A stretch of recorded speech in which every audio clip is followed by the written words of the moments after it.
Hello guys, it's Jasper here again at top10fragrances.com. I hope you're all well. I want to talk to you today about a perfume that was launched in the very late 1980s, and it's a perfume that some people would even argue is not even a niche perfume.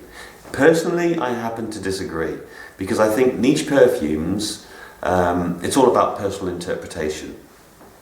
And in my opinion, a niche perfume needs to smell a little bit different to the mainstream, and it needs to be a perfume that you don't smell all the time. Those two major boxes, and this certainly ticks both of those. So we're talking about Annick Goutal's Gardenia Passion. There's the box there, very, very simple, with the ingredients on the back and the little label at the bottom there, the barcode, so you know you're not going to fake. The bottles, well, all her perfumes come in the same sort of packaging, so you've got the standard sort of box, and the bottles will come in a very, very pretty little gold bag, like this one here. So take the bag out of the bottle. They all have a standard, all the bottles look the same actually as well. You have a standard kind of ribbing around the side, I don't know if you can see that on camera, and a very pretty little label attached with gold cord with the name of the perfume on it. Cap, well, I have to say I don't particularly like this cap. I think it's kind of fairly cheap feeling and fairly plasticky. But the sprayer itself, the most important part, is very, very good. I'm sure you've had those perfumes in the past where you spray and you get a single jet of perfume coming onto you, which is kind of irritating, or they stick down, they don't spring back up again. This is a very, very good quality sprayer, so you get great distribution. So there's the bottle there. It's available as a 100 milliliter or a 50 milliliter eau de toilette or eau de parfum. This is the eau de parfum we're talking about today. The eau de toilette, by all accounts, is a little bit lighter than the perfume, with the same sort of longevity as well, by all accounts. Let's talk about the house. Annick Goutal, born in France. Her parents were forcing or pushing her to be a pianist, thinking that was the best career for her to follow. She was very unhappy doing this, even though she was quite an accomplished pianist by all accounts. So at the tender age of 16, she ran away from home and went to London, where she became a fashion model. She was a very, very attractive young lady. And it was a chance meeting after a fashion shoot or a fashion show that got her involved in the world of perfume, which is quite strange, really. I think I spoke to you about this when I did my Byredo report or review, that he had a chance meeting with a perfumer from Grasse. Well, she did as well, and that shows you how she got involved in the world of perfume. After doing some formal training and getting involved with different perfumers and learning the trade, she found success quite quickly and opened her first boutique in Paris, on the Rue de Bellechasse in Paris. So this particular perfume was inspired by her trips to Japan, and in particular a trip she took to Kyoto in the rainy season, where you smell gardenia all the time.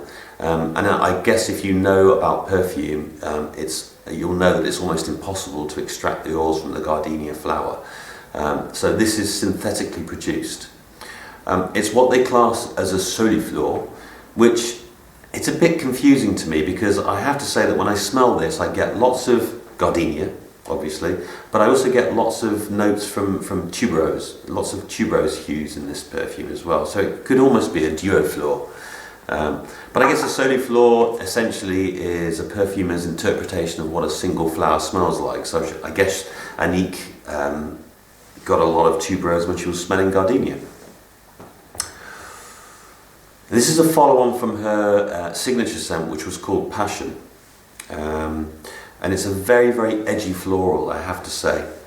And I think if you like your sort of girly pink perfumes, you probably won't like this. It's got a bit more to it, in my opinion. It's kind of a little bit more out there. So it's definitely a real lady scent. So notes. Well, we've got top notes of tomato leaf, so you've got a lot of green in this perfume. And then the florals, well, there's gardenia, obviously, tuberose, jasmine, and orange blossom. And this is all sat on the base of vanilla. I have to say, I can't really smell the vanilla in this perfume. It's probably there doing something, but it's not something you can actually smell as a sort of obvious note. So it's very, very green at first.